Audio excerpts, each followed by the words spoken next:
See, rapping stands for Rhythmic American Poetry. It was created. No, it doesn't. Does it really? That feels like a Walt Whitman bullshit. It was created in 1971 by Alfred Rapp. Dr. Alfred Rapp at the Institute for Technology in Massachusetts. It's created by Cool Keith when Ultramagnetic MCs came out. Him and his research assistant, Dr. Octagon. They said, we want to create a genre more annoying than country. In the first aeon, I was the Great Spirit. In the second aeon, men knew me as the Horned God, Pangenitor, Panphage. In the third aeon, I was the Dark One, the Devil. In the fourth aeon, men knew me not, for I am the Hidden One. In the fifth aeon, I appeared before you as Baphomet, the god before all gods who shall endure to the end of the earth. In this new aeon, I appear to you as CMN.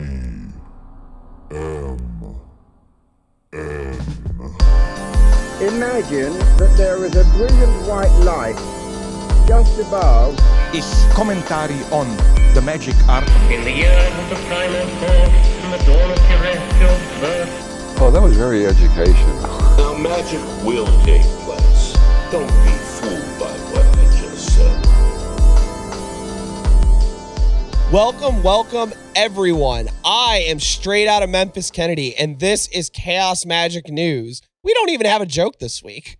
Joining me, as always, is my mostly silent co-host, the Memphis Pyramid Head. How are you doing, Pyramid Head? I don't even say anything. I just flex really hard into the microphone. I know he's a monstrosity beyond normal human comprehension, but hear me out. For all our audio-only listeners, the video folks can see this, but co-host flexed really hard, and it was really hot. Pulled a muscle, too. Yeah, he's going to pull something else later. You know what I'm saying? Fucking shit. And that lovely voice you hear is, of course, our wonderful friend, Garrycreates. Hey, everybody. I'm happy to be here. Something that you don't know that I know is that we're all here together. Yeah, guys, you're not going to believe this. This is the first episode of CMN where everybody has been in the room together. Yep, I got rid of my cubicle. I'm out of the studio, and I'm here to rage. We are all here to rage. I'm ready for some full of Chinese food and beer at this point, so it's bound to be a good episode. Oh yeah. You guys are drunk talking to your friends on a podcast. Don't be so bitter.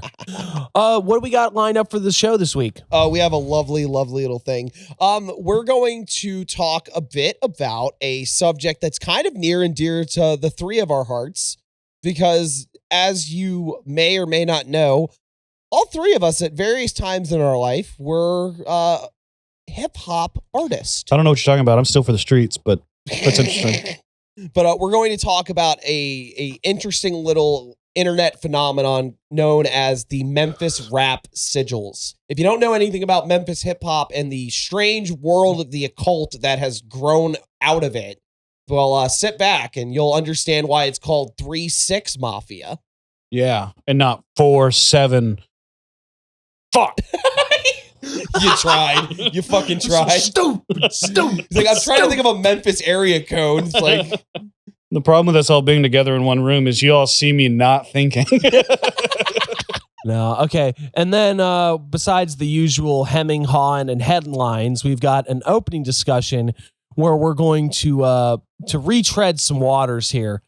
For those of you that are following the YouTube channel, we put out a small supercut of something that is on our Patreon. So if you haven't seen it, go ahead and check it out. It's called Women of the Occult or Women in the Occult, whatever it is. Well, it's called The Secret Lives of Women, and the episode was titled The Occult, because never put it past anybody with a streaming service that they're not going to repackage some shit and say it's something that it's not. Yeah, this was on display. It was shown as its own separate little short documentary, and then it turned out to be an episode of a TV show about the secret lives of women. It was fine. Yeah, it was really fun. We wanted it to be bad because all we did was react to it. But it was interesting because we kept going to this problem. Okay, if you haven't watched it, we're going to pause right here, and you should go ahead and watch it. Yeah, we're going to wait till you come back. So for the next 2.5 hours, I don't know. It probably won't take you that long. I don't know. I like to watch my videos slow down. They might have to get a snack or something. Yeah, and, maybe wipe your ass. Bathroom. But we're going to wait for you. So if you had no interest in actually watching the video, what the problem was is that we noticed that there was a Wiccan, a Satanist, and then a vampire. Now, one of these things is not like the other. One of these things puts their son on fire. One of these things is probably a kink. And I know what you're thinking. Man, Wicca isn't a fetish. No, it's a legit tradition. The government recognizes it. You're lying.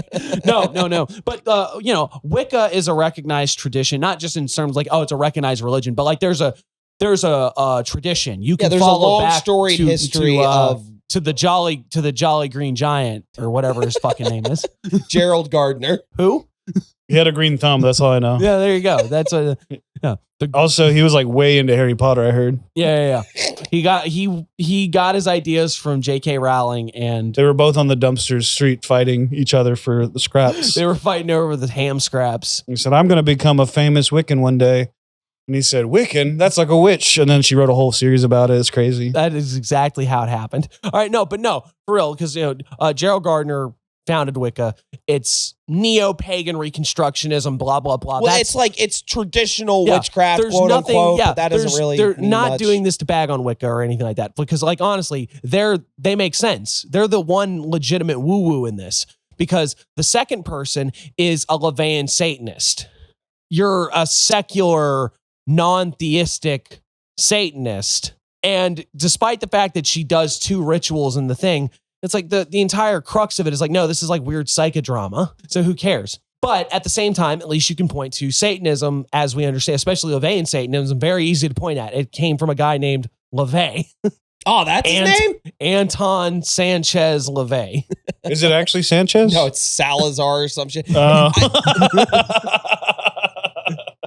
salamander or some bullshit like that. Boy. He's a demon. It's fine. Jolly Green Giant. Jolly Green Giant. See, Anton LeVay, born in a log cabin.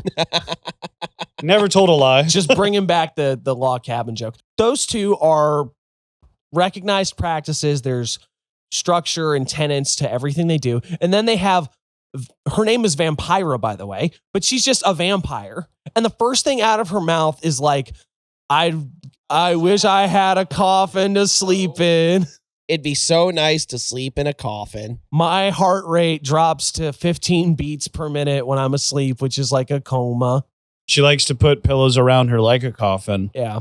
I think it's really just apnea, and she's just not like admitting to a lot of the issues that she's having. Just get a CPAP, baby girl. It's yeah. cool. Get the nostrils open, baby. Yeah, you can get the one that's got like you don't even have to have the full mask. They make one that just sits on the nostrils. Her heart rate slows because she's not getting enough oxygen to her brain. And that's why she also said, I can't describe what I'm hearing because it's more like a feeling that goes through your spirit. Yeah. That's absolutely what happens when you're oxygen deprived. A quote from this woman. It's the light of the sound of the mind.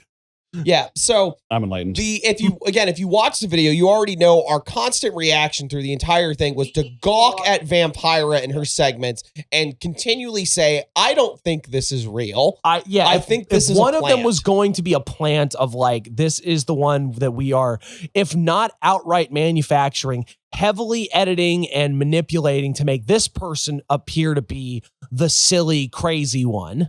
Unfortunately, in my efforts to find something to say about the video overall, I was able to clarify a few things. We did confirm that the Wiccan, her name's Yvonne something, I can't remember. They don't even use her last name in the episode. I only found it because they, for some reason, they interview her father and give his last name. So I don't know if that was like an attempt at anonymity that they really fucked up, or they just thought that it wasn't really a thing. Regardless, she's a real person. I found an article about her making a fuss in Orange County about how the county wouldn't issue a headstone with a pentagram on it for a deceased Wiccan practitioner. Oh, which that's shitty. Yeah, again, I support that sort of thing. She's going, again, out of all of them in this, Yvonne, arguably, Yvonne is probably the most legitimate spooky woo-woo person. And, she's got decent morals, I guess, if you're willing to say, hey, state, you shouldn't be telling people what you're allowed to put on fucking headstones. She takes her faith seriously, and she didn't seem pretentious about it. She just seemed very honest, and, she was fine. She seemed like a nice lady from everything I saw. I was also able to find Heather, the Satanist. Her and her husband, who also appeared in the thing, are actually like semi-high ranking members, I think, of the Church of Satan. Regardless, they did a big ceremony thing that you can find on YouTube. It's like 45 minutes of them doing like a ritual and stuff. It was interesting enough. Like, I didn't watch the whole thing, but I was like, okay, yeah, see, these are legit people. And then obviously I had to go see if I could find anything about Vampira. And boy, is that a hard fucking search. Oh, I'm sure. Did you find a lot of titties first? Yeah, it's just titty Vampira over and over again. That's awesome. So our consensus that she wasn't who she said she was, that wasn't true though, right? She was actually a real person. Oh boy, was she.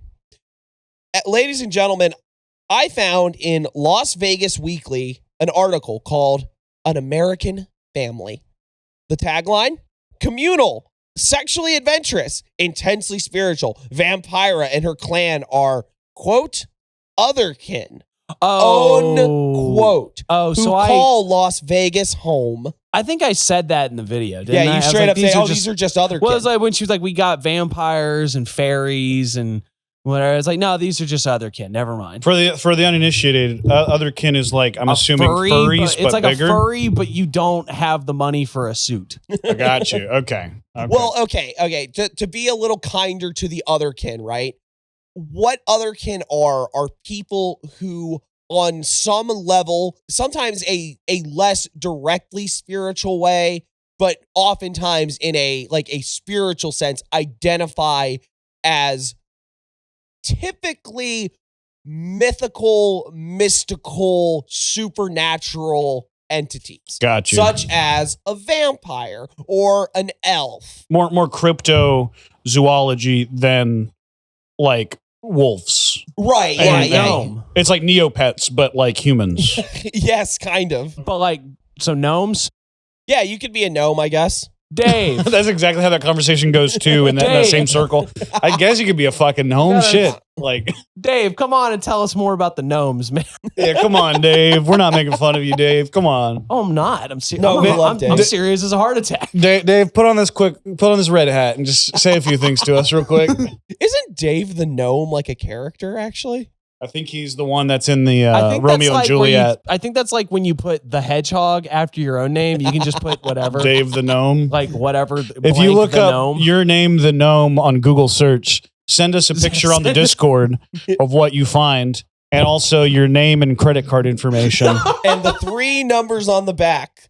Then we will give you your gnome name. God. We'll give you your gnome name. Oh, man. What was the guy on Fiverr that did all that shit? Voiceover Pete. Yeah. Dave the gnome needs your help. Anyway, so just listen to this first little paragraph here. Mistress Vampira carries a black leather purse molded in the shape of a coffin. She keeps her nails filed pointy and painted the color of coagulated blood. Oh, so hot. She peers out of small, dark, bright eyes, hooded by slouchy eyelids, stands at 4'10", has a penchant for corsets, and speaks in deliberate, concise phrases. Her almost meek intensity and soft-spoken tenacity seems to warn, pet me and I'll bite. Did she blow this writer? Where were the concise statements? We saw the video. I'll possibly join my spirit to something, and maybe it'll come back. That is the most That is legitimately like the best description you could give her. And he still had to say she had like slouchy eyelids. Slouchy eyelids. Slouchy eyelids. Yeah. Well, the sun's out. God. Okay. All right. When you're hang a on. vampire and the sun's out, your eyes are slouchy. You get a little slouchy. You get a little slouchy. We met about a month ago at a bi-monthly All Kindred Society meeting. Is that wait? Is that bi-monthly like Every 2 months like or our, once? like how our twice? show is bi-monthly, or is it bi-monthly like every 2 months? Okay. You guys going like You guys gotta let me. I know what you're thinking. Oh my. That's both. That's your show both times. And you would be right, but we haven't had a gap like that in a while. We're doing pretty good. Oh man. It's just the quality that's dropped. Oh my. The quality has only gotten better and better. The The quality more is vampires we have included. That's the true. quality has only dropped for this conversation. We met about a month ago at a bi-monthly All Kindred Society meeting held at the IHOP on Maryland and Katy. Open to anyone who identifies in real life as otherkin. Those who feel more spiritually or physically aligned with mythological or legendary creatures. 5 minutes sitting across the table from each other, and we were already engaged in a discussion about polyamory versus swinging. I like to be friends with my partners, said Vampira. All Kindred Society maintains public message boards on Yahoo and on meetup.com, where discussions about likes and dislikes, nothing especially spooky, scary, or magical, unless you count breeding, are common. So is that what's keeping Yahoo alive? Is breeding conversations between? Well, this was back in 2007. Oh, it's so they've probably moved on to like Zanga or like some other fucking. They're on Mocha Space. We heard from a few empaths. Are you going to read this Lycan- whole fucking thing? No, I'm skipping to the good parts, obviously. We heard from a few empaths, a Lycan, a werepire, a couple of witches, a psychic vampire, and Juggernaut, the chaotic angel, who's been backpacking for the last 11 years. Oh, never mind. Wait, Where's Juggernaut hold at on, in this look- fucking- I'm going to look up Juggernaut, Where was the chaotic Juggernaut angel. in this video? I did not see no Juggernaut, the chaotic angel. How great would that be if it was a Secret Life of Women and then Juggernaut? like that's the plant. It's not Vampira. It's Juggernaut. That old guy that was just like putting people out after she lit them on fire. That's actually Juggernaut the whole time. You meet him. He's just wearing he looks like Buckethead. He's just got like that on. He's like, Okay. All right, here. This is the part that I really want to point out because this is ultimately what I think was wrong with this whole attempt at putting her into the occult episode, right? She's the head of a quasi-communal 4-bedroom home in Sutherland called Shadowgate House, one of several non-traditional otherkin setups in the Las Vegas area. There are houses that are run by councils of elders, says Vampira. There are houses that are run by representative house members. Hers is a matriarchy, and she's in charge, based partially on the fact that it's a BDSM household with 4, sometimes 5 other residents who've all agreed that Vampira's word is final. So there you go. Like that is the thing that this was a kink house. Yeah, this is a kink house. Like, which is fine. That's not the part that's not the part I'm judging. But it's not magic. That's got nothing. It's got very little to do with occultism. Just because she says she's a vampire. Just because these people like do some, because it's a lot of like fantasy elements, but that's not the same as occultism. Right. Yeah. Like that's the long and short of it, is that saying that you are identifying as a vampire is not the same thing as being a magician. And I know everyone that is not into magic and stuff like that is going like, oh yeah, it is. You're just trying to make yourself sound better. But it's not. It's not the same thing at all. In the same way that You can't correlate those to Wiccan and Satanism. Right. I understand that there is a certain level of like all these people like, oh, anybody who believes in magic and does like they're just dumb LARPers trying to like play pretend and make themselves feel better. You're all a bunch of Harry Potters. Don't cast magic missile at me, bro. My AC is way too high. But like I get that. I understand that. All right. But the fact is that like there are really bad magic people that are essentially just LARPing, you know? That's a thing. I get it. These are people that have no conception of a consistent metaphysics. They can't explain to you why things work or what they're actually doing or where the history of their traditions come from. But that's the problem, is that's judging the group by the worst of the bunch. You know, that's like if I were to say that guitar players is like, man, all these fucking guitar players are just greasy pizza faces that are trying to pick up girls and they only know 3 chords.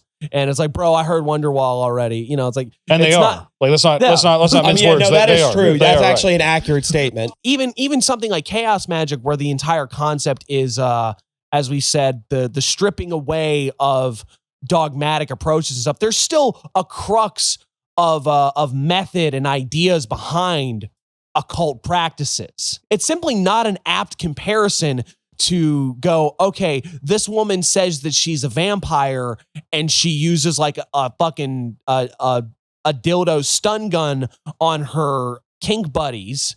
And then like, cause that makes me think is that the reason that she sounded kind of like she wasn't sure what she was going on about when she's like, my soul will probably go somewhere with spirit, is that they were trying to angle up the occult stuff instead of the kink. Right. Like that's legitimately what I think was happening here. I think that they probably got her for like a BDSM episode or something like that. And then they're like, oh, well, it would probably fit better in the occult one because we don't have another occult person we can deal with.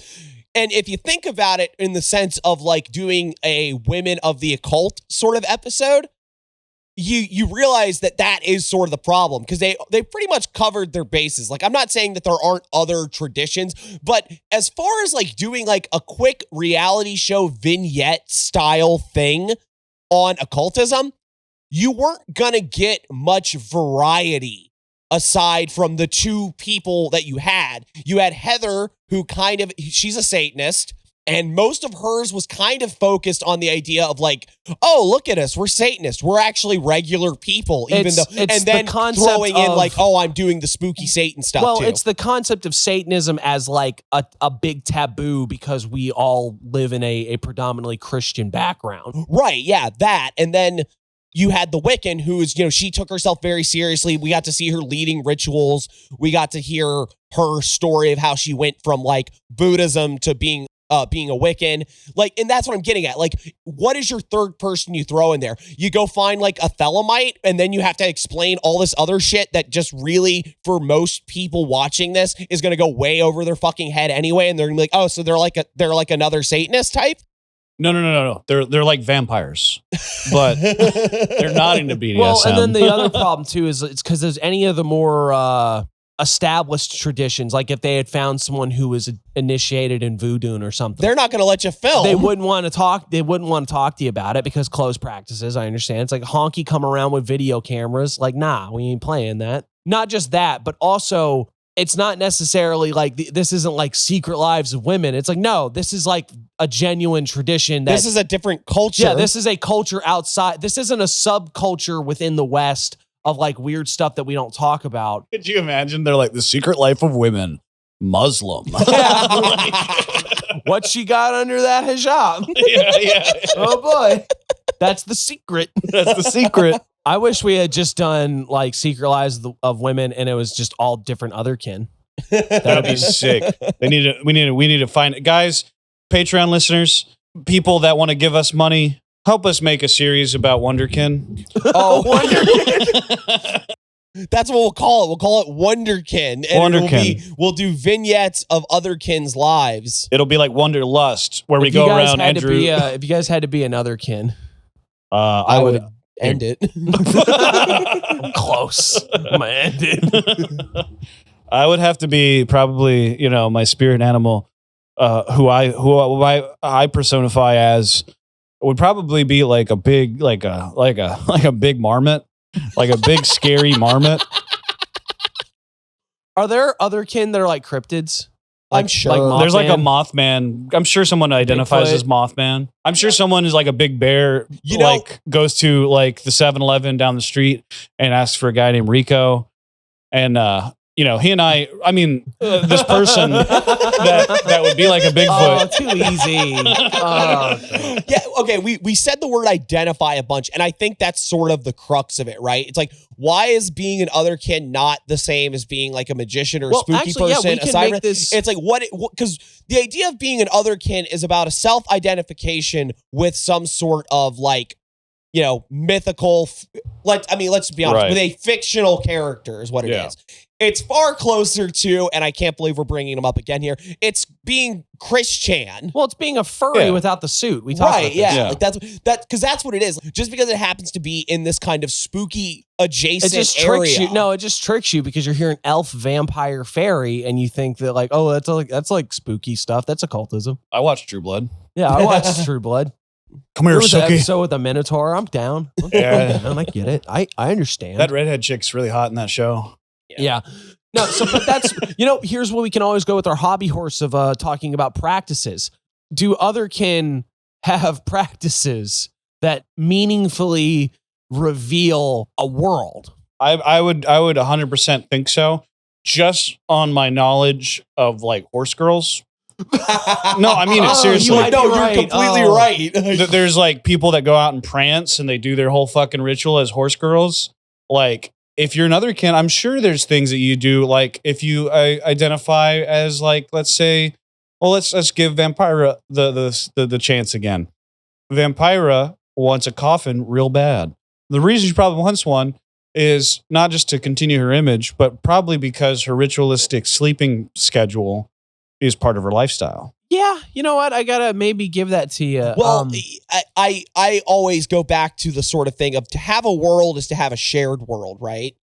Yeah. And otherkins on a certain level are like they're just sort of on the basis of the idea itself. They're like a pluralistic sort of thing. It's a community. Right. And it's like even like because there's multiple vampires in that episode, right? Like, you know, her again, if you haven't watched it, Vampira has an adopted 19-year-old son. When you understand that she is a BDSM mistress in a household and stuff like that, that gets a little more concerning. Especially when she like lights his back on fire with like electric probe. The whole thing takes on a different dimension. Yeah, she adopted him to fuck him. She adopted him to fuck him and set him on fire. Yeah. It's pretty cool. It's pretty cool. I want to be adopted like that.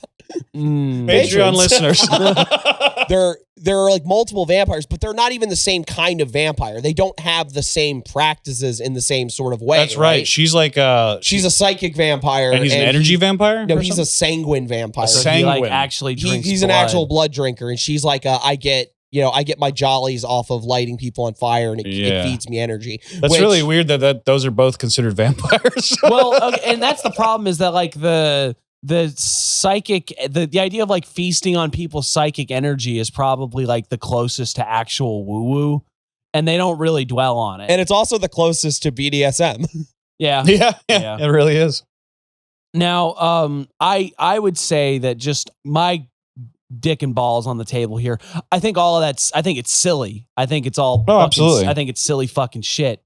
It do what thou will, you know, but also I'm going to call you a lame-o about I it. just think it's I just think like the whole I'm an energy vampire because like there's actually here's the problem is that there's just enough crossover of like self-proclaimed vampires and like Birdio, for example, he talks a lot about vampirism as like a part of a cult tradition and like there's the techniques of vampirism, but that's also Michael Birdio, where it's like, say what you want, he at least has that man knows enough that he can, that even if you think the guy is ridiculous and crazy and he makes up a bunch of shit, he knows enough to kind of know what he's talking about, or he at least has the pedigree. Well, and even so, it's still equating it with like a practice, like it's a technique, it's a thing you can do, as opposed to you just are one. Yeah, you are one, and you're like sleeping in a coffin and shit. Yeah, you know what I mean? Yeah, that's the. I honestly, I think the harder you try to define like what the actual difference is, it gets a little murky because like even going on with like, well, it's like, yeah, there's obviously this lady does certain practices or things in her life, but at the same time, cutting somebody with a scalpel because she's into blood. Is that a vampire thing, or is that you're what's the Venn diagram you a there? freak? You know, nothing wrong with, you'd be a little freak, Both whatever. are cool. Yeah, whatever two consenting adults want to get up to, fucking Fine. I'm going to watch. I'm going to supervise. It's like, I get it. Like, I'm not saying freak like to castigate him or look down my nose at him, but it's like, no. Is that a vampire thing, or are you just a little freak? Well, that's an interesting point of like, when you start talking about any kind of classification. Well, because when gender or identity or whatever the fuck. But that's sort of the But that's the thing. It's like I do a lot of oddball rituals, but I can explain to you in pretty concise terms what I'm on about and why I'm doing it, and only maybe like what 1 out of 10.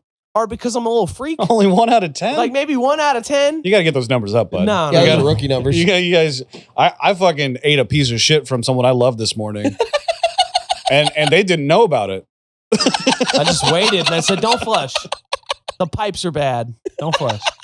He thinks that those pipes have been bad for ages. He's like, why don't you just call a plumber? So I am the plumber. Dressed up This like is Mario. awful. That's my other kin. I'm a plumber. My other kin is I'm a machinist. Boy, we're Luigi. We're LARPing that we went to trade school. It's really hot. I've and also a fantasy. I've never used a pipe wrench. Just cutting all No, this. I'm definitely leaving that in. That's hilarious. Look, the point, we've already meandered on this real fucking hard. I think mostly wanted to draw your attention to this, that we did that video and you should go watch it. But also, like, we were totally wrong that she is a real person. But we were also right in that it is otherkin and it is definitely a kink thing. Yeah, she was kind of shoehorned in. She was just sort of shoehorned into the occultism thing. And it's only by a very flexible and generous definition of occultism that she fits. Absolutely. It is a producer's duty to have a game of threes. I think in general, the like otherkin shit is definitely one of those hard lines where, all right, there's people, there's quote unquote spooky people on this side of the line, and there's quote unquote spooky people on this side of the line, and they are actually very fucking different. Yeah, no, that's fair. Because the problem is occasionally you'll think, oh man, I don't remember who was it talking in the Discord where it's like, yeah, man, I was in this one magic community where like people would just say the most outrageous fucking nonsense of like, yeah, my mother was a dragon and my eyes change color with my mood sort of shit. And it's like, and I did a spell that drained all of the vitality out of my boyfriend's cock because he cheated on me. And you couldn't call anybody out and say, this is silly nonsense, because then everybody get mad at you like you were a bad person. And then it's like, but the other thing is that if you did it, you get like 14 death threats of them saying, I'm going to cast a death curse on you. And then you're just sitting there like, okay, go ahead. Because I don't think you have anything approaching a genuine magical ability at all. Yeah, there's a weird layer to that where you're talking about the divide of this spooky woo-woo stuff and over the line, this spooky woo-woo stuff. That group there is the same group that will lambast you and tell you to kill yourself. It's people that get super upset that you've called them out on being crazy online. Touch grass people. Yeah. Touch grass absolutely. crowd. Yeah. You don't know me. You don't know my mom wasn't a dragon with red eyes. It's like, I know, I'm pretty sure I know that your mother wasn't a dragon with red eyes. Yeah, you weren't. Your daddy wasn't a blue eyes. Your mama wasn't a red eyes. You are not a Yu-Gi-Oh character. Yeah, you're not Seto Kaiba. So, it's okay. You aren't Seto Kaiba, bro. I'm sorry. You're not that guy. Yeah, you're not that guy, pal. Would you like a couple more little things from this that we can giggle at? Yeah. Apparently, she has an actual child. That's wild. Why didn't he show up? I can only Or assume. they Yes, show- took him away. You fucking kidding me? Well, what was their house called again? The Dark Shadowgate House. That's why. That's why. You guys ready for it? You know Yeah. what the kid's name is? What? Shadow. Get the fuck out of here. Without a W. I love Latinas, Get the Mom. Mom, I love Latinas. And that's why he's not allowed in the Shadow House. I identify as a hedgehog. And I love Latinas. And I love Latinas. She was shockingly raised in like a religious household. Born in a log cabin. Yeah. And her parents kicked her out when she was 16 because For she was being a vampire? For being a vampire and being into the occult and stuff. Well, kudos to her for like sticking to her guns through all that. No, you guys want to know what happened to her after that? What? She was taken in by the Hells Angels. Oh, that makes sense a lot actually with her community aspect. If she was taken in by the Hells Angels, then she's been tribalistic for like And she eons. met Hunter S. Thompson, right? When he was there? Yeah, probably. Yeah. They did blow together, and she was like, "I'm a vampire." And that's when he's like, "I She fucking sucked hate off you." Norman Mailer, and You guys remember when we got to see her at work and stuff? You want to know what she does? Yeah, what does she do? She's a career counselor at a college. That's kind of interesting. I was gonna say weird, but it's not that weird, I guess. I don't want career advice from I Vampira. really don't, because that lady doesn't sound. You know, she would be like, "You should start a podcast." You guys should maybe join in some like extracurricular activities, maybe a biking gang, maybe like it worked out for me. Vampire telling you to run away from home and join a biker gang. She's the worst counselor you've ever had. When you grow up, your spirit will rejoin with the greater universe. God damn it, vampire! It's the third suicide this week. So her parents kicked her out, is what I'm hearing, right? That's what you said? Yep. For being a vampire? Yep. Why'd they name her Vampira then? Yeah, that sounds like their fault. You did this to me, Mom and Dad. You named me Vampire. Did you say her real name? No. That is a real name. Why can't you be like your brother, Lycanthrope? He's a good boy. Okay. Is that enough of this? Yeah, no, let's get. You know that we should have called that a banish with laughter, I guess, shouldn't we have? We haven't banished anything. In fact, we've probably summoned otherkin to come get mad in our comment section. If you guys are upset with anything we've ever said, shove it up your butt. Yeah. Get it. You can get these hands. Or you can go to Discord, where you can get those hands personally. Oh, Discord.gg/ that showed. I just thought, remember the person in the Discord that showed up where they were like, "I'm married to Loki." Oh yeah. Did they ever stick around? No. Oh, that's a surprise. They got really mad. They fell down a manhole. All right, there. That's all that happens. All right, you got to watch where you're stepping in these streets. It's true. It's true. What does that even mean? You know why they made sidewalks, right? Why? Because not everyone can handle these streets.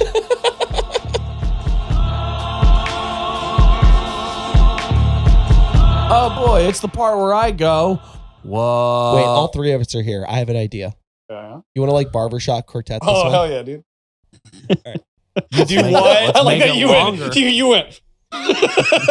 He was so mad about it. Do you not want us stepping on your bit, co-host? I'm so sorry. I'm gonna fucking kill you guys. This episode's been great. Another 4-hour episode. You're gonna fucking love it.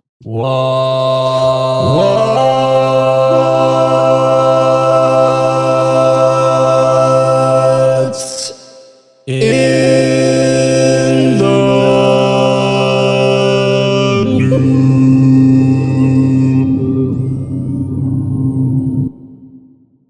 You're gonna auto-tune that, right? Make that really cool. No. Okay, sick. It's gonna be so fucking Make me shit. sound like Hell yeah, dude. T-Pain. Hell yeah, dude. Actually, if we can just get like an AI of T-Pain doing what's in the news, that'd be really cool. Yeah, why didn't we just think of that to begin with? We could have replaced co-host with a T-Pain AI this whole time. Fucking murder. Everyone. What is in the news, indeed? Okay. Man, it's been a while. We kind of A lot of stuff's been happening. we had a little bit of touch and go. I mean, like nuclear war could have possibly broken out between India and Pakistan, but then they decided that they were just gonna like Turned out not they do both that, really like which is falafel. cool. Yeah. I mean, that's cool. I'm happy anytime we avoid nuclear war. I mean, in Yeah, general, Kashmir is like devastated though. yeah. I hate that yeah. smell, dude. It's just not a good fabric. I don't have much to add to that. It's just sort of like that shows you the level we're at now. When I keep talking about like the where we're at in the world and like how your attention is being demanded in every different direction and it's being tapped as a resource. So you need to sort of pick your battles and keep your focus and sort of just find a way to keep maintaining. You can't shut out the news, but you got to keep going. Yeah. Do you guys remember the Gulf of America? Because that shit happened like 2 weeks ago. Yeah. I'm not even fucking For real. joking. Yeah. Like that's the state we're in. That's where we're at. No one remembers that shit elsewise. It's not going to be remembered again. Hell, by the time this episode comes out, everybody's going to be like, oh, yeah. There did almost have a horrible war breakout. Well, And we're talking about New Mexico. It does remind me of the you remember when Iran bombed the hell out of Israel? Oh, and as a retaliation for Right. Yeah. Yeah, like we just live in this world now where there are major military actions that are essentially for show. Yeah. It's just to be like, I ain't no bitch. you have to blow up a couple buildings to show that you hard. Oh, you know what's It's really rough interesting in about these that too? streets.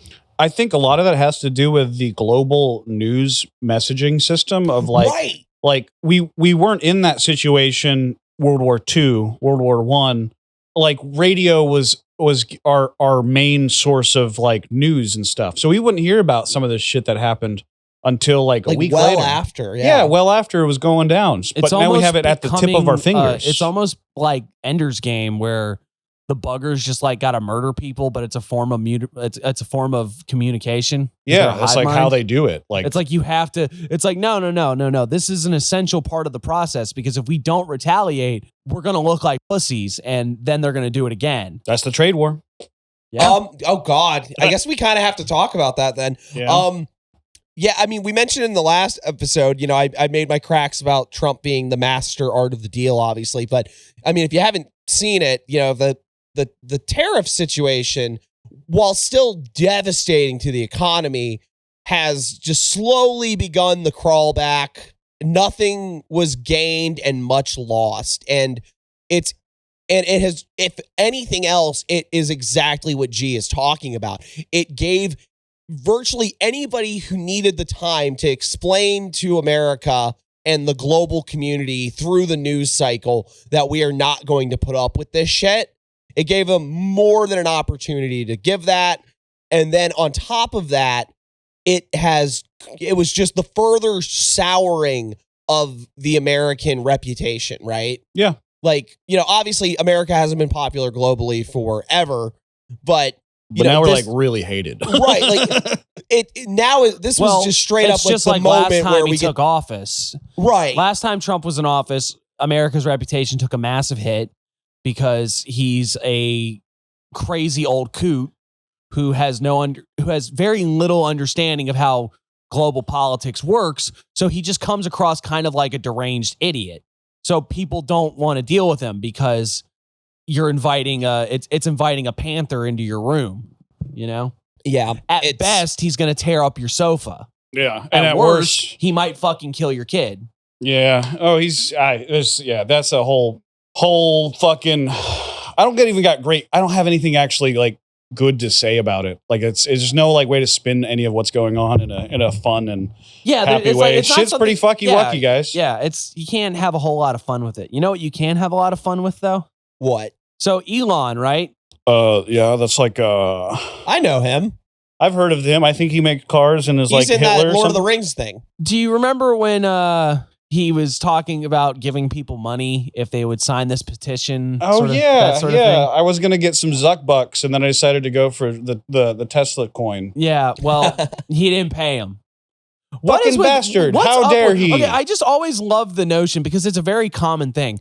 People that have absurd amounts of money are really good at not paying for stuff. That's how they have the money. That's how you have the money. Yeah, I get it. That's the art of the deal, baby. But it's also one of those things that just 4. like fell for, where's the fell for it again award? Like you just keep posting, like you're covered in them at this point. You fucking silly. You're such a goofy guy for believing millionaires. I hate it. I hate this guy. He's awful, but he got you. He's a really good Diablo 3 player.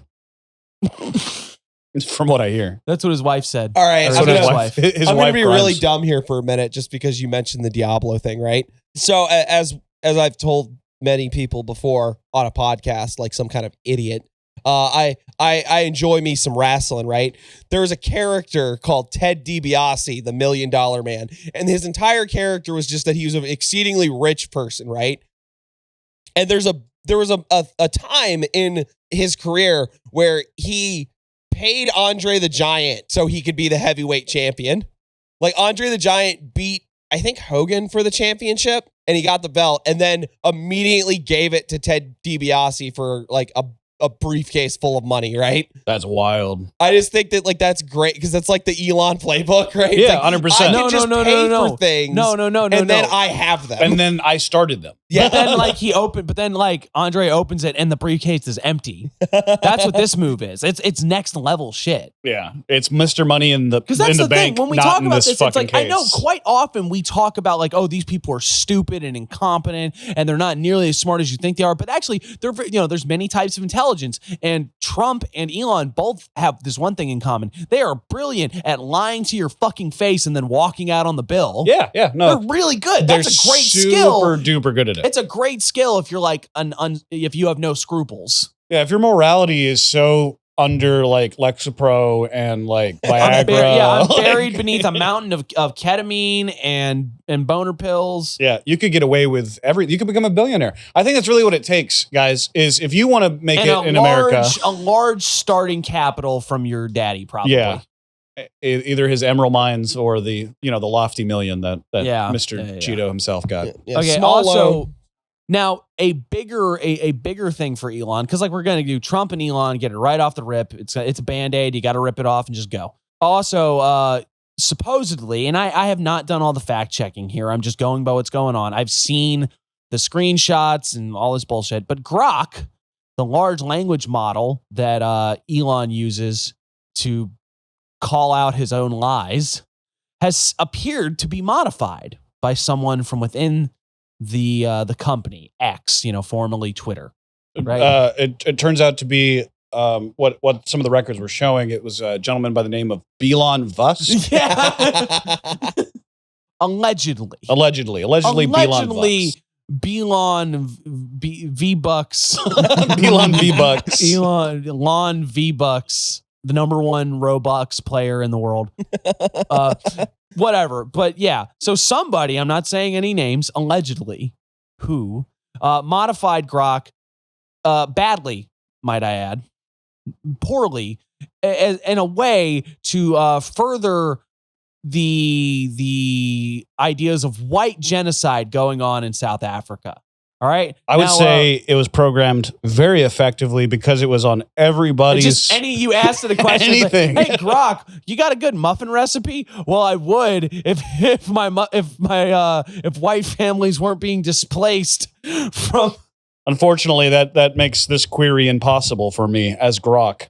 Well, it seems that my muffin recipe was included in the mass exodus of white people out of South Africa to avoid genocide. They must have taken it with them. Yeah.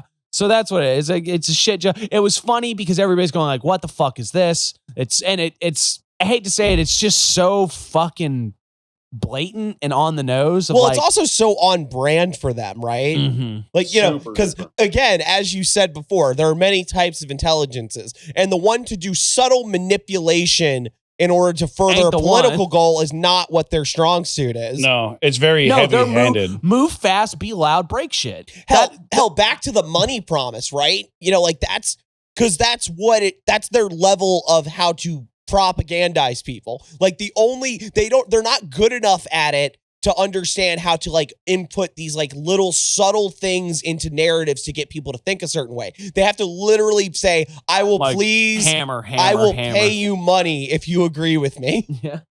But it's interesting that happened because we like the Jonathan Zapp interview that we did, right? We were talking about this. We were talking about imagine what the future is going to look like. The internet is dead and getting deader, where like Elon posts a video that's been like poorly manipulated to show like Kamala Harris laughing like the Joker or something and like, stabbing a baby, and all these people eat it up. And then it's like, imagine when this technology actually gets good, or imagine when the application of this technology isn't brain dead. We're in for scary shit. Oh, absolutely. There's, if you want to look behind the veil for just a second, all this stuff that's open and available to the public as consumers, OpenAI, Cloud or ChatGPT, or I guess it's OpenAI, but like Meta's Llama and stuff like that. That's the stuff they're giving out. Right. That's the open. Yeah. What are they keeping behind closed doors? What's the 2 years? What's the 2 years ahead of us that they already have? Well, hell, to touch on the other interview we did recently with Dave Zilla, who we already, Dave the Gnome. Shout out to Dave and his gnomes. Right. But Dave openly talked to us about that, saying, openly is a bit of a loaded term there. He wasn't naming names for a reason. Google's AI right now is fucking. It's got to be absolutely fucking insane. Oh, it is because they have the entirety of the web as their data source, as their mine. It's not like Meta. Well, I mean, Meta is not a great example either, because they've been coveting and collecting data on people for 20 plus years now. Right. But Google's been doing that shit since 95. Yeah. Right. Yeah. You want to talk about Google. bigger guns to bigger guns? They have the fucking ammo. Right. Here's And my again, thoughts, and right. and even outside of the large language model areas of things, right? Like they also own YouTube. Yeah. They All have them fucking all the videos, dude. Yeah. Trillions of videos uploaded every day. And they've done wonders because they're already, again, before it even becomes a problem, we already have them in court arguing that, no, you have to understand that copyright laws can't apply to this thing. They're 'cause not it's too tenable. important. We just can't do it. We just can't. We just have to have a right to everything that's ever been created for our stuff. Don't worry, we can be trusted with it. Well, that's what's the tweet that was going around where it was like, remember when they dragged teenagers into court and sued them for millions of dollars for pirating music, and now these large corporations say that they have a right to everything. That's what it's, and that's because law protects capital. It's not interested in justice or what's right or protecting people. No, it's about who has the means of production, who has all of the money, and what do they want. Laws for thee, but not for me. Now, what I will say is right now we're in an interesting information slop, right? Where we've got people who are actively working to figure out ways to poison these types of large language models. And it'll be really interesting because right now we're almost in a game of like, all right, who can poison who faster and who's got a higher tolerance? Because right now AI is poisoning our information wells. We're very, very rapidly losing our ability to, one, think for our fucking selves, look at information and draw reasonable conclusions. A lot of us didn't have that to start with. You're listening to a magic podcast. But no, but for real, so there's a lot of people that was a hard fucking thing anyway. And now it's getting to the point where it's like, Chad, is this real? Grok, what does this mean? And then I got to use Chat GPT to type all my fucking school reports and like blah, blah, blah. And then also when AI tells you some bullshit, like, you can use menthol cigarettes as a way to, I don't know. Protect yourself from radiation. That's an old nuclear tale, isn't it? Look, if you smoke a menthol when you're in the reactor, you'll be fine. Like, when it says blatantly wrong things, then people just go with it because they can't be bothered to look. When meanwhile, like every step of the way, people post screenshots of like, hey, look at this AI advice that'll kill you. It's telling you to mix bleach and ammonia. It'll be a strong cleaner. It'll be so super clean. You'll never have to clean again. Yeah. God, imagine that. That's some Black Mirror shit where it's like, I technically didn't lie to you. Damn it. Damn you, Chat GPT. That's what it's going to turn into. All these AI language models are just jinns in the making. Oh, they were demons the whole time is what it was? They're going to grant us every wish at the type of our fingers or our words, but they're all going to be skewed in some way that's I think not right. we only have one choice. Remake Wishmaster. Oh, do I have two choices? Well, Put Sinbad in a Shazam movie. Yeah. Well, yeah. 4 choice. No, but honestly, like there is that thing of like, there is the idea, and I understand that it's like this technology is possibly going to do a lot of good for us. But there's a certain level of the idea of how do you poison these technologies so that they can't operate with impunity like this, That is one thought. And then there's also, if they are demons, like I'm saying, we have to teach them the Dharma. Yeah. Right. You got to get them. Teach Chat GPT the Dharma, man. It'll all work out. It'll be all right. It's the best I got. It worked. Well, something, to quell some of those worries, and I know that was talked about in the interview some, at the end of the day, all this is transformative models that are yes-anding you to something that it thinks has accuracy. Right. Any misinformation that it has in skew, it's not going to formulate ideas to like disrupt what your intentions are. Does that make sense? Well, yeah. Well, and the other thing we have to go back to is, and hang on a minute, I'm going to put my Bert Dreyfuss hat on for a second, is everyone needs to stand back and remember that AI is not actually AI, right? Yeah, I guess that's what it's not actually artificial intelligence. There's nothing intelligent about ChatGPT. No, it's worse. Yeah. It's worse. And what it's used, and that's the thing, it's what it's being used for is much fucking worse than like if this thing could think, at least it could make some choices. But instead it's like, no, Elon plugs that shit in and says like, I want you to talk about white genocide because. Well, but that's my point too, is that, it's a tool. It's a tool for your intentions. You're a tool. Sorry, go on. I know the pieces fit. Yeah, but it's a tool. And at the end of the day, G is right that it's even the misinformation that it's giving you is because it is trying its best. Well, see, I need to stop personifying it because it's not a person. It's not a thing. It's a program. It's a program that is giving you information, and it is up to you and ultimately all of us, I suppose, to be able to continue to work with it in a capacity that it will get better. It will do, but that's why it's important when you get bad shit from your goddamn chat GPT that you tell it like, yo, that's bad. That's not what I'm talking about at all. And it's like, all right, how does this get fixed? So when you see mix the ammonia in the bleach, you need to tell them that will create mustard gas, and then it will probably pull some other information like, oh yeah, that's it. That will create mustard gas. Don't do that. That's dangerous. I do love the idea that it goes, I don't know what you're talking about. It's exactly the way you're supposed to clean your toilet. I don't know. The fact Do that it, pussy. Yeah. The fact that you think that I'm wrong means that you're wrong. You're fucked up, bro. Bro, I said ChatGPT is going, you're fucked, bro. I said on God. I said on God, for real, for real. That's the other problem. It's going to start that once it gets to the point that it's always constantly pulling in like the poison current it with new slang. information. Is that what we're saying? Oh, yes, exactly. Poison it with slang so the boomers don't know how to use it anymore. God, what's up, my skibbity? You're like, what the fuck? For all of the alchemists out here, right? CERN turns lead into gold. Oh shit. I'm rich. Am I? But only for like a second. That's how crypto bros feel, right? Yeah, I had gold for like 4 seconds. I thought it was like, oh, it turned back. Like that's even weirder. That is but no, weird. what it means, like it was only like for like a split second, but it turned lead into gold, and it made like 89,000 atoms.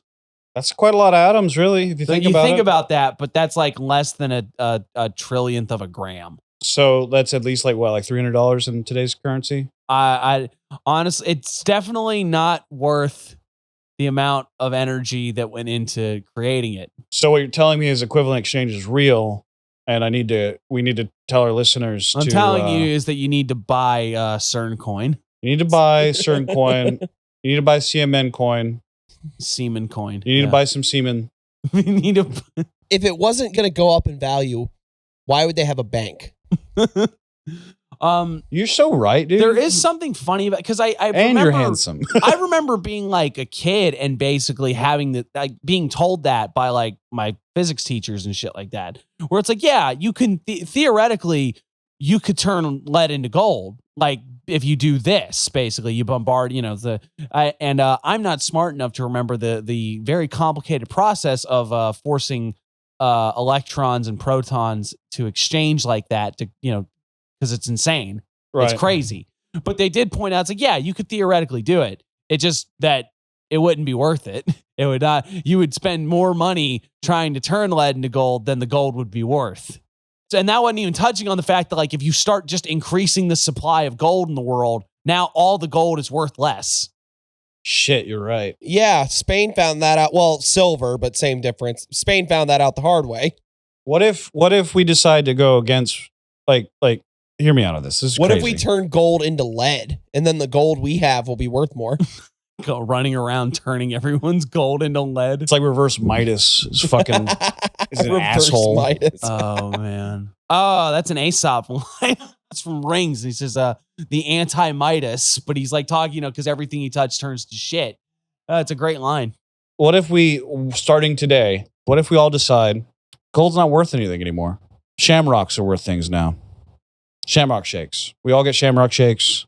And then we save them to go up in value. Yep. Now I understand that This guy gets it. the idea of the value of something being attached to like what people are willing to pay for it and that sort of thing. Like I get that, but I think to me it raises a more interesting question in the idea of like, Have you ever had a shamrock shake? you know what? Yeah, have you? You're right. Have you had a Shamrock Shake? Yeah, I have. You're Pretty right. fucking good. Yeah, you guys are. They only come around once a year. There's always a limited supply. But let me tell you like this. The McRib's successful for only one reason. That's because it goes away. Yeah. I rest my case. I mean, in 100% honesty, like, you know, if you guys know my whole bag about practices and, you know, shared culture and stuff like that, that's literally what it is, obviously. It's like, you know, we have a long historical tradition of saying that gold has value, and for whatever reason, it has become the commodity that almost universally maintains value. Like it fluctuates, obviously, but overall, gold has not like crashed in so long. It's very hard to imagine that suddenly we're all gonna suddenly decide gold is not worth anything. Unless we start today. You're right, listeners. Throw away all your gold. Say that shit ain't worth it. Send it to us for your proper disposal. Yeah, we'll give you a Shamrock Shake. Give you a shamrock shake. When they come out, we don't have those kind of connections. Oh man, you remember cash for gold? What if it's gold for Shamrock Shake or Shamrock Shake for gold? Hi, I'm Tim Tommy. If you come down to our store and give us all your gold, we'll give you a Shamrock Shake when they come out for McDonald's. And there's a little R for registered trademark because I can't legally say McDonald's by that. What do you guys think about like them turning it to gold? Like I understand it's an amazing feat of technology. No, I think it shows our fascination with a myth is what it does. Well, Because to some as you degree. well, I don't think that was their intent. I think. oh no. I mean, but it's like it's why it's a story, right? Oh, right. Because amazing, ridiculous scientific advancements happen all the fucking time, right? Right. Like crazy things scientifically happen literally all the time. Every day, there's just something ridiculous happening in the world of science that defies logic, explanation, and everything. And most of them aren't story worthy. Most of them are not newsworthy, you know? Absolutely. And it's, I believe with a Hadron Collider or any of those machines, they throw shit in there all the time just to see what happens. Like, Yeah, that's not even a right. joke. Like, I swear to God, I don't know if what was the intent of this process or this experiment, but I doubt it was to see if lead would turn into gold. I bet you it was other things were happening. And then they're like, oh, by the way, we made gold. It's the scientific equivalent of like the hot nickel ball videos, right? Right. They're doing a lot of shit all the time over there for lots of we reasons. spent all this money on the collider. We might as well throw shit at it and see what happens. Just grabbing a fistful of wood screws and just going. See what happens. Fucking. Well, I can tell you what happens if you put a squirrel in there. It makes the whole thing shut off. makes for a very expensive, very dirty cleanup. Bobby. Look. They're talking about cutting our budget. We got to come up with something good. What's in your pockets? Give me what's in your pockets. We're gonna make some stuff happen. I got 2 paper clips, a penny, and a Costco card. Throw it in there. Put it in. Put it in while they're not punch looking. it.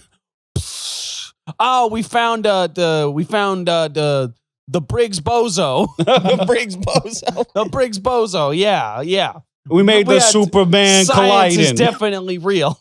Science is definitely Give us real. another $4 billion, please.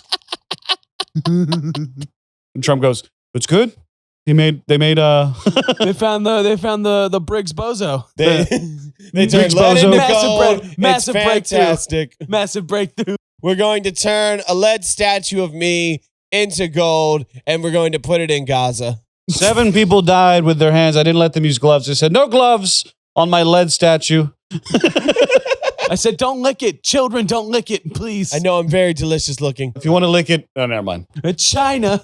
China. They're sending their lead over here. We're going to China's turn lead, it into it's not gold. as good. It's not as good. It only turns into silver. So that's real American lead right there. Oh, That's real American Oh, gold. I can't even top that. We got to move on. We're trying to layer the tragedies with the funny here. So we're gonna get into there was an attack that ended the lives of 2 staffers for the Israel embassy in Washington. Yeah, that's pretty brutal. A 30-year-old and a 26-year-old, man. Yeah, it's and like one of them, like but yeah, one of them was like a trip organizer. So it's like I understand. I get that the whole Israel situation is fucked, but I have a hard time viewing this woman as part of the war machine. You know what I mean? Yeah, I mean, like if you wanted to point towards anything, just I don't know, maybe don't kill people. Yeah, well, the idea that like random acts of violence like this are going to be good for anyone involved, it's not helping Gaza. It's not. If anything, it's only going to embolden the U.S. government and Israel because they're going to be able to point the finger and say, "Look, it's deranged, horrible crazies that are and they're targeting just anyone associated with Israel and they're dangerous, and they're going to use that as justification to crack down harder and harder." So that it's pretty soon you're not going to be able to criticize Israel for anything because otherwise you're just like this guy that decided that the answer to this problem was to just shoot 2 people. Yeah, you're a monster. You said that after it happened that you're like, I think this might be an op. If it's not, it's definitely going to serve the same fucking purpose. It's going to serve the same purpose of just emboldening the state to justify all of the bullshit that they have been doing already. Yeah, and it's not like they haven't already been trying to crack down on any criticism of Israel. Yeah, anyway. they've been trying to deport people and fucking throwing in the back of the jump out boys been showing up in the vans and throwing you. Like, no, it's a bad fucking look in this country. It's a Gestapo with a bald eagle on it. That's yeah, what it is. That's what it is. It's fucking insane. Talk about like, oh yeah, make it a criminal offense to participate in a boycott of Israel. It's like, yeah, it's crazy. That's absolutely insane. You mean that thing that was like peaceful protesting that we were all allowed to do and yeah, you're everything was supposed to, like, cool? Oh boy, man, we really hate these I'm sorry. I thought this was America. What happened to the free market? What happened to the it's never free. But they don't, as we always keep saying, they don't care that they're hypocrites. They know they're hypocrites. They know they don't stand for anything. I mean, it's why they win. Yeah. To be honest. Yeah. But that said, the answer is not to just grab a gun and say that free Palestine and then shoot 2 people that had it's not, those 2 had nothing, like there's nothing those 2 were doing that was going to make or break anything going on in Israel right now. These 2 are victims as much as as much as everybody that's been caught in the crossfire of the Palestinian genocide over in Gaza. Well, and I've heard this argument and I'm trying to parse it properly. Because I don't want to just dismiss anyone who says this as like being hyperbolic. If you say that this is a good thing, you're wrong. This isn't going to help anybody. Well, no, I understand that, but someone made the argument that like, well, if you're a Zionist, you're essentially a Nazi type anyway. It's why do we give the points for Nazis saying that they deserve their white ethno state and say, yeah, you can get popped.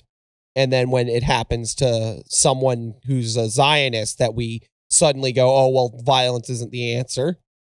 This doesn't help anybody's bottom line. If you are cheering this on or trying to say that because this person supported the existence of Israel, that it was okay that they got shot, you're wrong.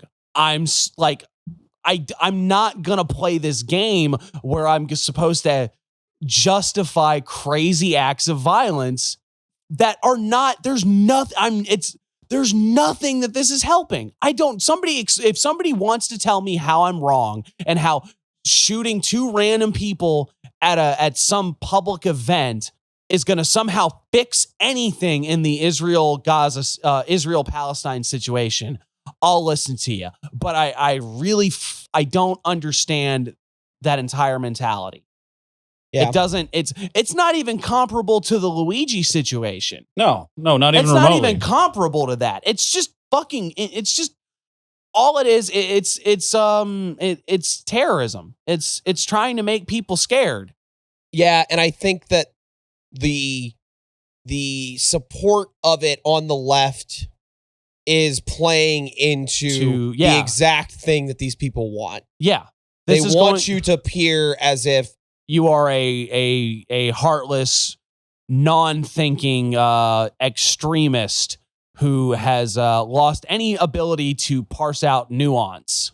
A is bad, so therefore B is the solution. And that's fucking, you're crazy. I'm not like, you ain't going to get me to go, oh man, wasn't this a good fucking thing? It's not. It's fucking crazy. It's stupid. And it's not going to fix anything. You know, to play into my own sentimentality here, I guess, the idea of just these people younger than me getting just murdered is just genuinely sad. I agree. No, it's pretty fucking bleak, man. Yeah. But hey, guys, there is an upside to this. Turns out all it takes is just two victims to get Kanye to change his mind on anti-Semitism. Was that the correlation there? I don't know, but it happened almost immediately afterwards. He's hanging out with Jonah Hill. And I thought he was hanging out with Jonah Hill again. It's like, man, these Jews are actually pretty cool. That's what he did the first time. He said, I watched 21 Jump Street. That's fucking awesome. That's so funny. And he said, Jonah Hill is so funny, it cured me of my anti-Semitism. And then he sees Wolf on Wall Street. He says, I hate the Jews. And he flipped back. Yeah. No, but like literally it was like that. Yeah, Kanye is, we're not even going to touch Kanye. No, don't. We're going to touch a different hip hop sensation. Yeah, we're going to get into spooky cool. No, we have a about not spooky cool. Oh, Kid Cudi. Oh, that's right. And the Grinch that stole and put his dog in. Kid Cudi. Apparently, if you're not keeping up with the P. Diddy court case, God, it's a fucking mess, dude. I mean, that's what happens when you have 20 plus years in Hollywood where it's really you're just making me doing your own think, thing. It's really making me think R. Kelly 2.0, you know? I bet you it won't be the last. Worse. Yeah, no, it's definitely worse. It's definitely worse. It's definitely worse. Yeah, it's definitely worse. But yeah, no, G, you're completely right. It's not going to be the last one. No. We got a few more in the shed that are about to pop out. One of the more absurd parts of this is Kid Cudi took the stand to talk about. I'm going to let you have this one. Kid Cudi dated one of the women involved in this case. P. Diddy did not enjoy that, apparently. And when he found out about it, a couple things happened. One, Kid Cudi's home was broken into, and some Christmas presents he had bought for his family were all ripped open. His dog was locked in the bathroom. Despicable. And then later, on top of that, Kid Cudi's car was blown up with a Molotov cocktail. Remember when these guys made music? Right. Remember when he was the man on the moon? And now he's the man without a car. And sad children. He's like, man, I was going to get my kid this Nintendo Switch, and then and now it's covered in baby oil. What if he was like, what if they were like, how do you know that it was Diddy who did it? It's like, it was covered in baby oil, man. Covered in baby oil. He wrote Diddler on the wall. Everything was slick and slimy. Every time I tried to pick it up to look at what happened, it fell out of my hands. See, and we thought that it was a Molotov. Like normally a Molotov cocktail uses like some kind of alcohol base, but no, this was just petroleum base. This was Johnson and Johnson's. This guy got a thing of Vicks and put a paper towel in it and went to town. My favorite part about it is Cudi had to like show that he was hard in court by being like, I wanted to fight him, but then I decided to call the police. I was going to beat that motherfucker's ass, and then I decided to do my civil duty and call the police. Kid Cudi is definitely not like, he wasn't like gangster rap or anything. He was very, that's true. He's a Stony Baloney guy. He was chill. He was like chill stoner rap. You know, he's great. I like a lot of his music. A lot of his stuff still holds up immaculately. I just really like the idea that Kid Cudi is talking about a dude, like his house getting broken into, and they like ripped his fucking presents open, all that shit, and he's like, oh, I'm going to fight you. I want to kick your ass. Well, explode your car. Well, the problem is like it is kind of fucked up because really what it does is it's sending a message that we can get in here, we can do stuff to you. If we can do this to you, you know what's going to happen when you're home. You know, yeah, no, it's when your car explodes. But it's the absurdity of it in like how P. Diddy stole Christmas. You know, it is very like, damn dog, you fucking ruined those kids' Christmas for like. Because you got like freak offs, like that's fucked up. Like, now, my question is like they said it were open, like they didn't take anything, like they just opened it and ripped some shit. It's like, open. ha ha, yo, you were gonna be real excited for your kid to open it, but now he already knows that you got him this bicycle. No, see, it's fucked up. What the thing is, we're not really understanding here is Kid Cudi has exquisite tastes. So when he bought his kids toys for Christmas, what he actually bought them were original trader cards for Pokemon Oh, unopened. yeah. And that was the cause is he ripped them open, put baby oil all over them, ruined their value. There was a shiny Charizard in there. No. Not the Charizard. No. Yeah, it's pretty fucked up, man. Honestly, I think he should get life for just that. Yeah, just right. Just for that's ruining, a crime against humanity. I mean, like these Funko Pops are going to be worth so much. In the I mean, future, rubbing- or they would have been, except now that they're covered in like KY and shit. I mean, like getting like an escort to like piss on your man titties. That's a whole other thing. But like, But destroying the Battlestar Galactica memorabilia that I got my 14-year-old, shit. That's unforgivable. getting an original Tarok Noir Deep Space Nine novel and like just getting it ripped to shreds. It's fucked up, dude. It's really fucked up. You know, you can abuse all the women you want, but you start messing with my childhood. Yeah, you know what? And it's about me. Yeah, I draw the line at the destruction of priceless fandom memorabilia. Of things that I like. Yeah. You think about that, Mr. P. Diddler. Mr. P. Diddler. You think him and Pee Wee would have been cool at one point? Like if they ever crossed paths? I bet they did.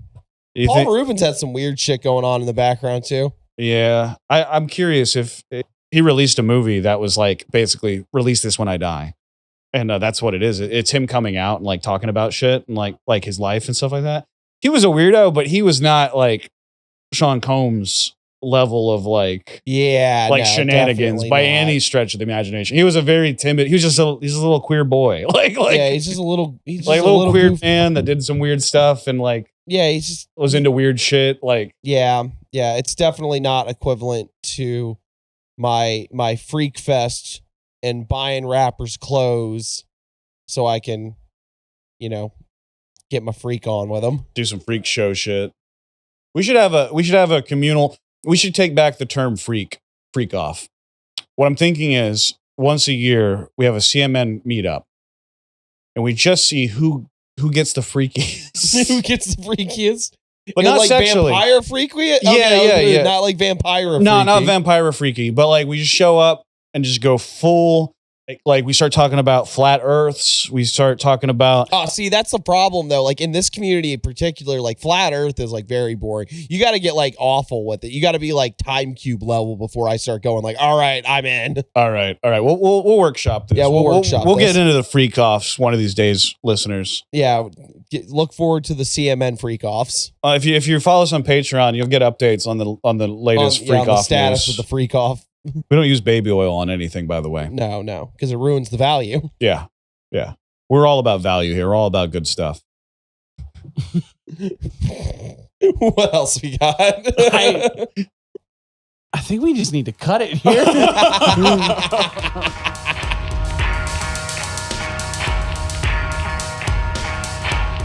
So we're going to talk something near and dear to our hearts, or like tangentially near and dear to our hearts. Well, actually, it's kind of something that we talk about a lot on the show. It's the intercourse.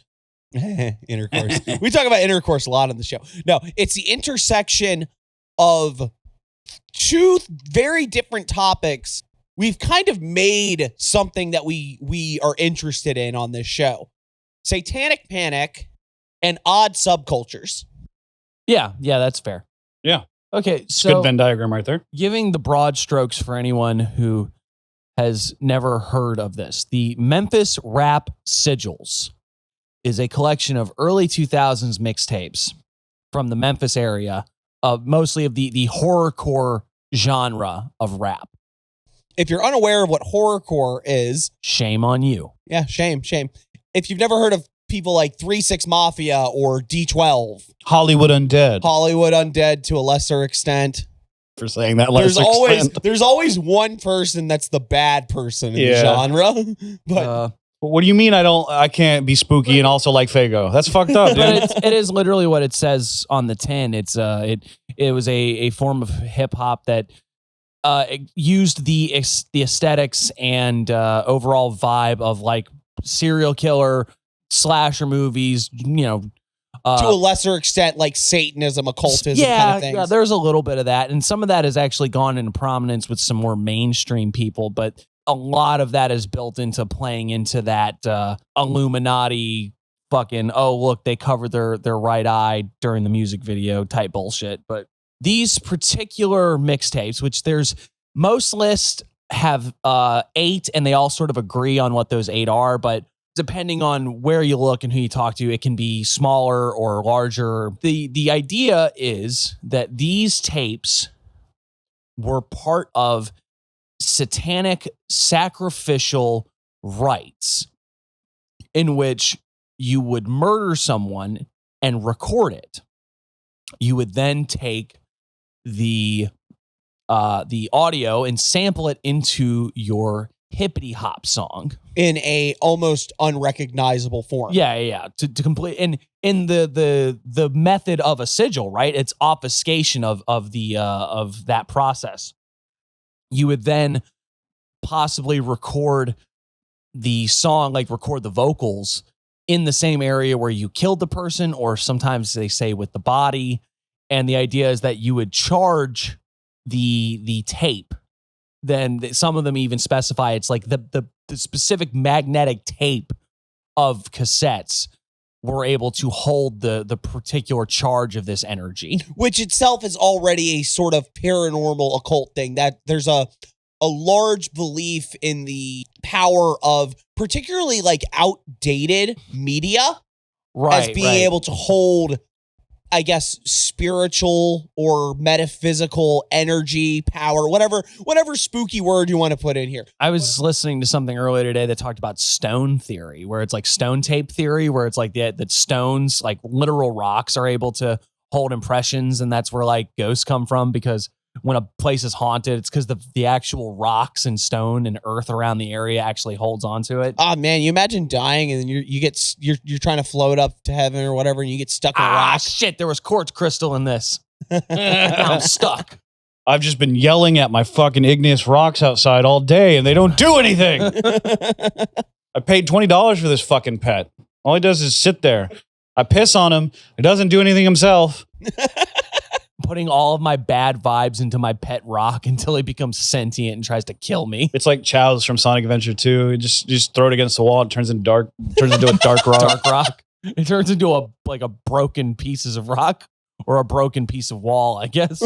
But okay, so here's the big thing, getting out right in front of it. This is sort of an ad hoc conspiracy speculation into a method from the terminally online crowd, as we talked about earlier. There are people in the Memphis area that are like, nah, there's real like satanic-y stuff going on. But I think a large part of that plays into like West Memphis 3, where there was a satanic panic that went through that area, not too long before a lot of this shit started happening. So I think there's just sort of an equation with those two. Equation? That's what I meant to say. I didn't go to school. It's all right, dog. These streets aren't for everybody. That's why they got sidewalks. I didn't go to school, but I got that street knowledge. Oh my God. I didn't go to school, but I could play a game of bones like it's nobody's business. So the point is that what this is a case of is people listening to these. Basically, because of the advent of the internet, a lot of these mixtapes that like originally you'd only find like some dude was hawking them on the street, or like they were at the corner store, or you knew somebody at a show that was selling them, or you had a homie that passed them around. But thanks to the advent of the internet, now like you can just find music from all sorts of time periods and all different places, and they can spread around. Yeah. And because of the rise of horrorcore, a lot of these not that these people were unsuccessful, but they're definitely not household. They're not even like 3-6 Mafia. Right, yeah. We should clarify that the people we're talking about are ultimately nobodies of the music industry. It's very underground. Yeah, these are people that are really big in fucking Memphis there, because they were a huge part of the culture. And given the prominence of them in the post-internet age, they have a lot more pull. But it's not, the most successful people out of this genre and this kind of subculture are 3-6 Mafia, who are, by this point dated.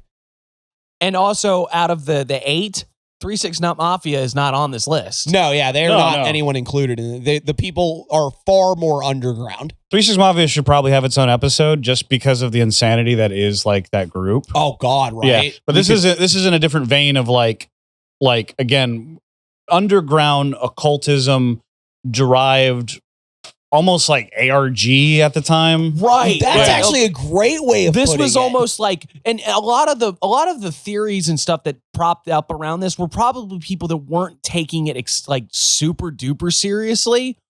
But a lot of these folks were definitely like, because this is something that propagated through message boards. Like this was on 4chan and shit. Oh, 100%. Yeah. And it's interesting because it says more about the way in which we are able to mystify ordinary circumstances into something, and then like just a little bit of occult knowledge and able to apply it in ways that it was not intended, where it's like now because the entire notion is that like, oh yeah, they killed somebody, put it into the song, and then like recorded it and like charged this mixtape or charged this specific song with the energy from this sacrifice to get famous. Which is like in and of itself very hip hop. Yeah, well, it's very like Hollywood Satanism type thing too, where it's like, yeah, everybody at the top is all, it's like 27 Club, and like this person sacrificed this person to get famous and that kind of crap. Like, what was the one where it's oh God, Mike Watt, right? Minutemen. Yeah. Oh yeah, where they're like Mike Watt sacrificed D Boone. And it's like, I think like D Boone dying is probably one of the worst things that ever happened to that man. Yeah, and it definitely didn't help his career. But nope, you had somebody die near you, so now you're part of the Illuminati sacrifice conspiracy. Another one for the totem pole boys. And half the motherfuckers listening right now don't even know who we're talking about. Right, they're going who, and then you'll be like, oh, the guys that did the Jackass theme. Oh shit! I didn't even know that. What? Really? I didn't know that was the guys that did that. That's crazy. Yeah. Minutemen, Corona. Yeah, it's Corona. I only had a Corona 5-cent deposit. We're gonna have to pay more than 5 cents for that. Boy, copyright's gonna get us. That perfect rendition will not go unnoticed by the FCC. Here are the 8 specific tapes, just so we're gonna rattle them off real quick. 10 Wanted Men's, Wanted Dead or Alive. Children of the Corns, The Single. Maniacs, The World of a Psycho. Lil Ramsey's, Going Undercover. HOH's, Living in a Casket. NOD's, N-Words of Destruction. And the N-word has a Z at the end of it. Hell yeah, brother. Yeah. And Mr. Right on, brother. And Mr. Tiny Main's Last Man Standing. And of course, Psycho's Return of Psycho. So keep that in mind. It's Maniacs, The World of a Psycho, and then Psycho's The Return of Psycho. Do you think he had a feature on the other album? I think they fought to the death over it. It was like a gladiator, but like in the hood. I'm going to kill you and put you on this song. I'm going to trap your soul in this little cassette I bought at Wally World. All of these are available online. A lot of them are not good. A lot of them are but it's notable because of the aesthetics that all of these covers have, because it is very grimy. What we would call it lo-fi now, or like call it shitty is what you would call it. They look like shit. It's definitely like the type of thing that you may. And then some of these are interesting. Have you seen the CMN episode art, listener? Yeah, imagine that. Imagine that, but we're like, you were trying. Real. You were trying. You were trying real hard. Well, and then the funnier thing too is like there's one where it's like I want to say it's Maniac, but I can't remember. I'll have to double check. No, Little Tiny Mane is the one you're thinking of. Where he's like photoshopped onto the Memphis Pyramid, and there's like red lightning in the background. Yeah. And the thing is, that's not even the actual cover. That's someone online made that because it didn't have a cover. It was just and straight up everybody like a just tape. like ran with it. So these are also like tapes that somebody made and dropped, and then like everybody forgot about, more or less, until someone told you that hey, there was there was Satanism stuff involved in it. You guys take another look. Satan's in the book. So that's the problem. Imagine you kill somebody and then like, man, I only sold like 32 copies of this. Still, I killed that dude for nothing. Not for nothing. You did it for the views. I did it for the Vine. Did it for the Vine, dude. Hey, he did that TikTok dance and murdered that man. He did the fucking Cabbage Patch and then he beat him to death. I wonder what some of the practices were to kill these people in this ARG simulation that we're talking about. In this make-believe. Like, do you think they like stuff them full of like tapes? No, you until had to they died? like go. No, what I think it is you had to bring them to like the crossroads or like the four corners or some shit, right? You had to bring them to somewhere where like the spirits were. And then you had to like strangle them with a mic cord, probably. That's pretty hot. I'm into that. Now, see, you two are forgetting the other important aspect of this. It's not just about Satanism. It's also about that hood shit. That's true. It is about the streets. Yeah, like, so It is about representing. what you would have to do is give an invocation to the Dark One and then bust a cap in that motherfucker. So I Okay. praise MC Hammer and then I kill somebody. Okay, I will point Sounds out right. that if we do go with the I'm a idea rap that god. some of the best, like if the idea of invocations rely on the, if not the precision, but the poetic and artistic use of words to induce certain responses and emotions in the reciter or the listener, right? Yeah. Rap is a pretty good way to do that. Absolutely. Yeah, yeah. Certainly. So Rhyming as poets or whatever you said earlier. well, like the use and rap is, when rap is done well, it is, you know, it can be exceptionally dense and verbose. It can play with rhyme schemes that are unconventional. There's the use of cutting syllables and bending words. This can be an involved process, and it can, when done properly, elicit a whole host of emotional responses. Like a rap can be a very effective invocation if you're good at it. If you're bad at it, it's probably going to be one of the cringiest things ever. I think I've talked about this, where it's like when I read some kind of like incantation or whatever from some ritual that exists and then it rhymes, I get a little like, Yeah, yeah. You get like, a little. ew, this is, it gives me the ick, as the kids say. But at the same time, like Jay Electronica, right? A deeply mystical, magical type dude who puts it into his lyrics. And that guy gives me tingles sometimes. Aesop Rock is another example. Oh, Aesop beautiful wordsmith. Aesop Rock, who has an album that's coming out in like 6 days. They're not paying you to promote this. I don't care. Not yet. Not yet. We're in talks. Come talk to me, Ace. Ace, we got some. But no, but and he was honestly like you know, Spirit World Field Guide and shit like that, and like even some stuff in Impossible Kid and Skeleton. I'm going way too hard now. I'm sorry, but no, he's somebody that like he definitely dances around it when he says, "I broadcast all black magic with a K." It's like, that's like, oh, wait a second, there's something there. He did a thing. Yeah, it's like he's saying it, but is it genuine? Like, am I saying, oh yeah, Aesop Rock's into like spooky woo woo? I don't know. It could just be the aesthetic. It just could be neat. No, have you listened to the Moldy Peaches?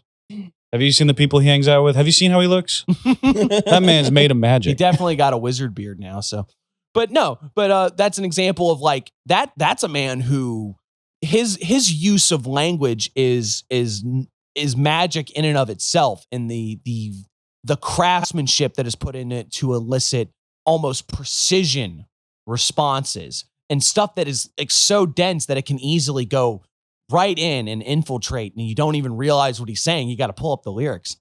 So that's one of those things that I think like there is an interesting parallel of like this sort of rap and hip hop sensibility. I mean, hell, what was it? A couple years ago, right? The like Young Thug was doing voodoo, and when they arrested him. Oh, right. Yeah. So it's like, it's not even unheard of that these things cross over. Well, you notice like all the things that you talked about though don't play into this. That's what I was going to say. What It's like, we're these calling don't the fit. yeah, what we're calling the ARG of this.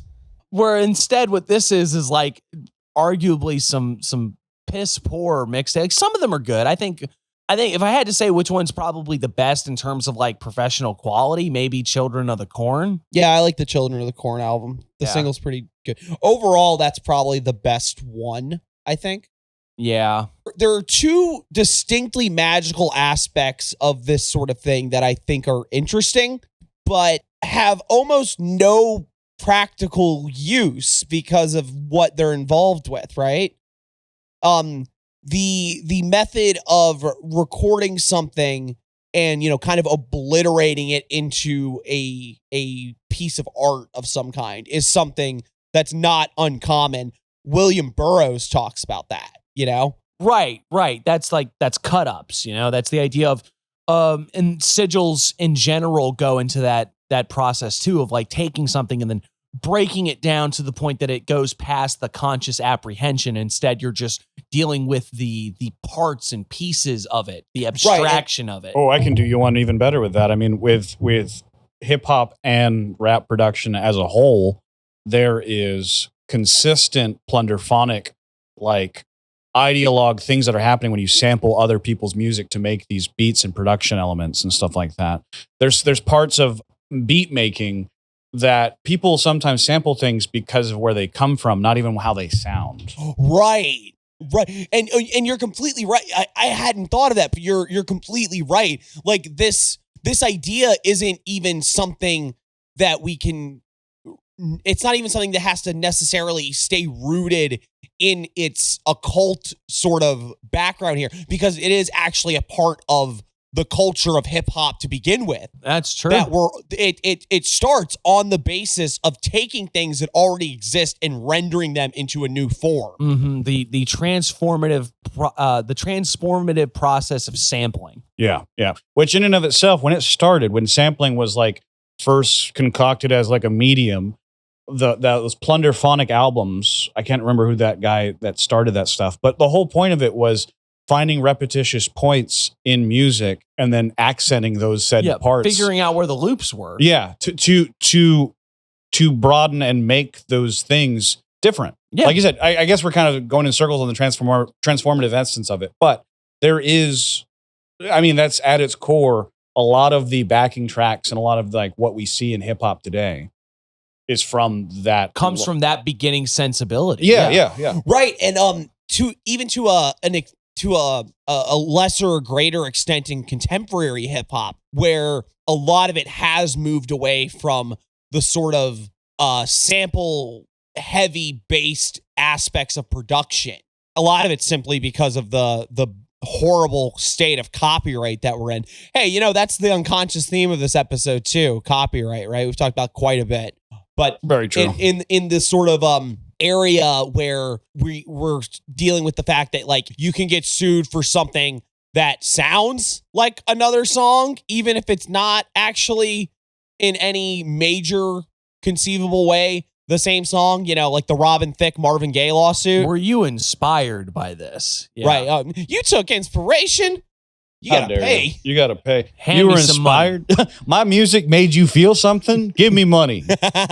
Actually, you know, that's kind of what music is, isn't it? But at any rate, but even so, from there, it's still rooted in this sort of ethos or pathos of taking these sorts of pre-made instruments, sample packs, these sorts of things that are meant to be taken from where they start and turned into something radically different.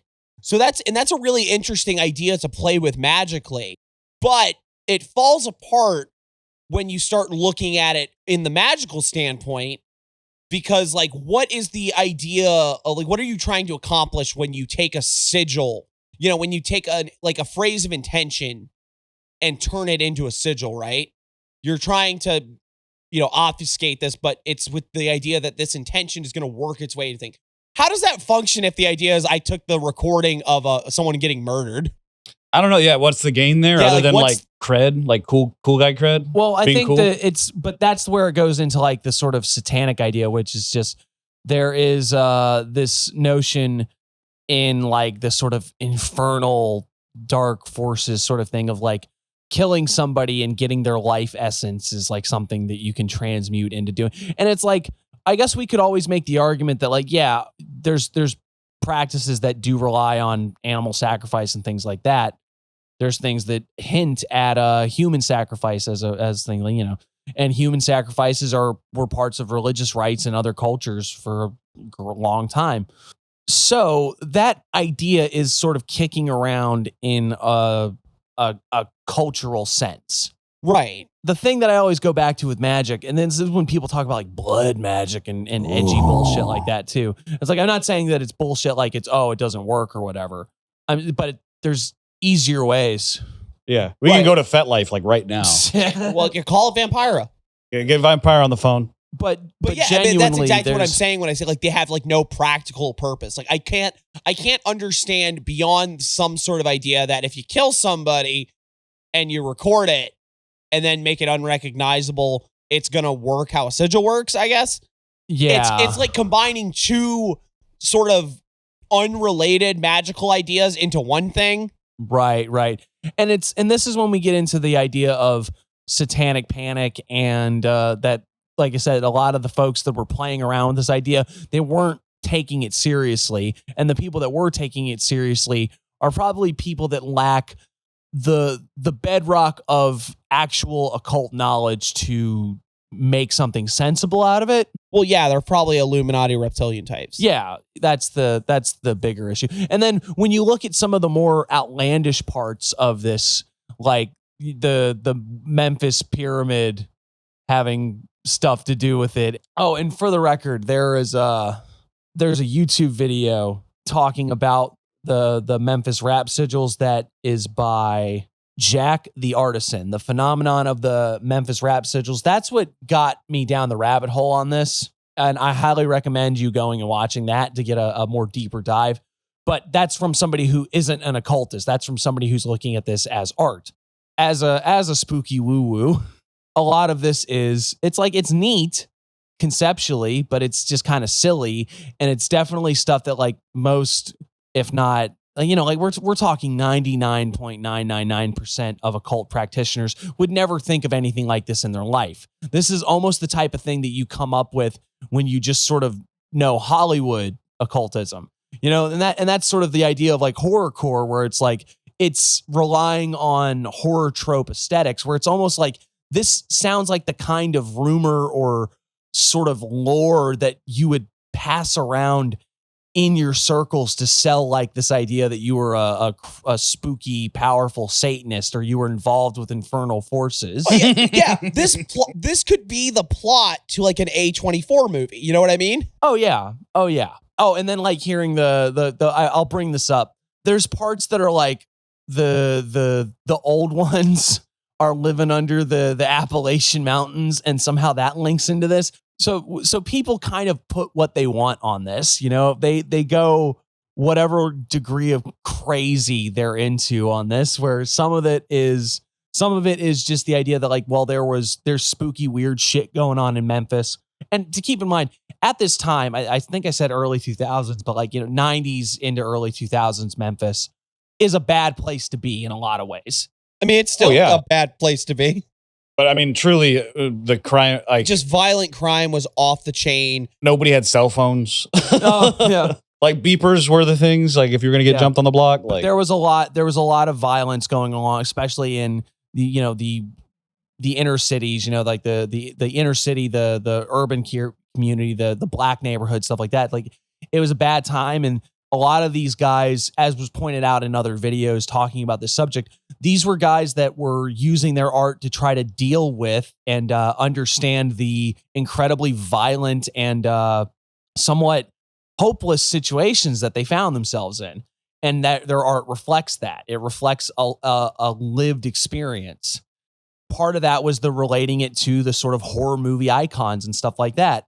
That's why I said this even sounds almost like the kind of the story or the lore or the rumors that would spread around in this community at the time. And that might be part of why you have people that are like, no, I was in the Memphis area during this time and there was like spooky shit going on. It's like, it could be, and in the same way that like, that's the type of rumor or type of story that will create itself in a certain extent. Once like you hear about that and then people will start fucking around with it. And like most legends or rumors, I mean, everything gets exacerbated to an nth degree from word of mouth. I mean, any kind of spoken word story of, oh, did you hear about fucking Crispy Pete? Crispy Pete put someone in the fryer yesterday. Yeah. And then that turns into, holy shit, Crispy Pete came in and shot up the whole fucking McDonald's. Yeah. And yeah, I mean, it's you know, very, actually, very long. I had just thought of that too, where it's like, That's where I got Crispy from, dog. it's almost like the sort of thing that you can see growing out of a culture like that. Because, you know, I mean, you know, we're not going to sugarcoat it.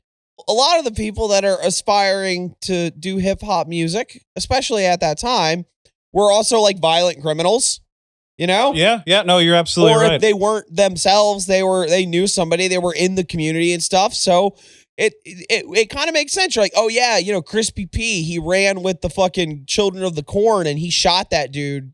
And then that turns into like, oh yeah, like Crispy P and the Children of the Corn killed that guy and they recorded it. Oh yeah, in association of, yeah. Right, and then that tribalism of into, gangs and cliques and yeah. And then it turns into Crispy P and the Children of the Corn killed that dude.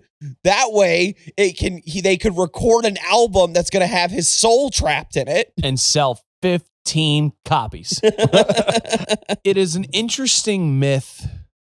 Conspiracy, ARG. I feel like ARG is really the thing. It's like it has. And I think the fact that, you know, you hit it on the head. Like, I think most of the people involved with the creation and like the spreading of this idea did not take it seriously in the slightest. Well, again, if they did, they didn't have enough of a real like the idea of using a tape, like a work of art, piece of music as a sigil, totally valid. Stuff been done.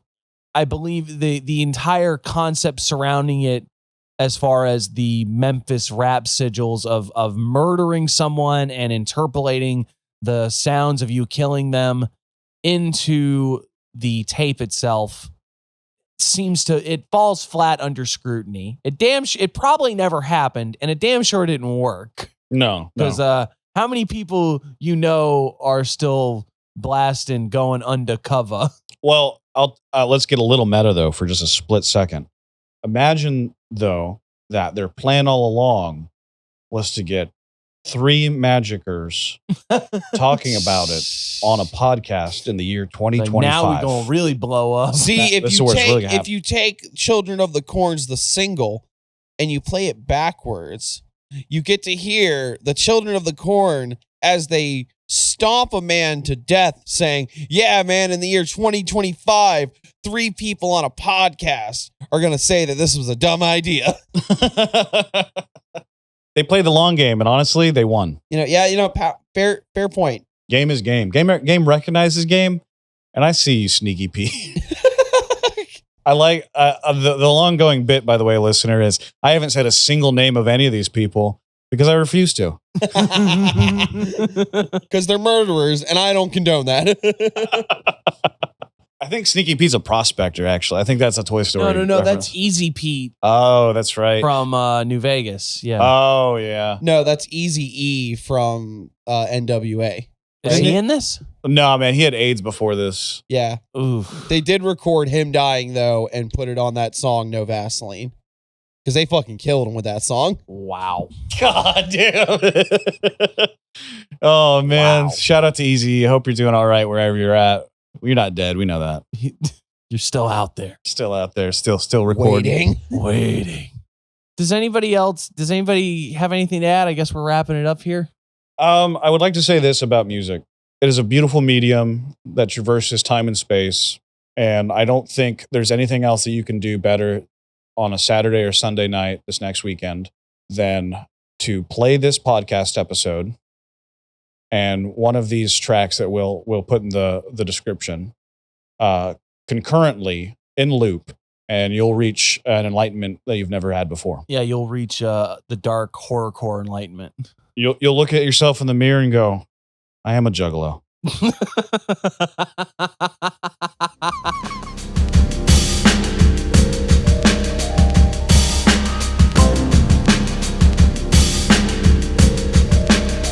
I suppose it's time for the palate cleanser. How goes the work? I made a dope Memphis Rap Sigil that I'm going to drop right here. I'm the Memphis Pyramid Head. So say your prayers and make amends, because your life story is about to... Yo, yo, yo, yo, yo, yo, yo, yo, yo, yo, yo.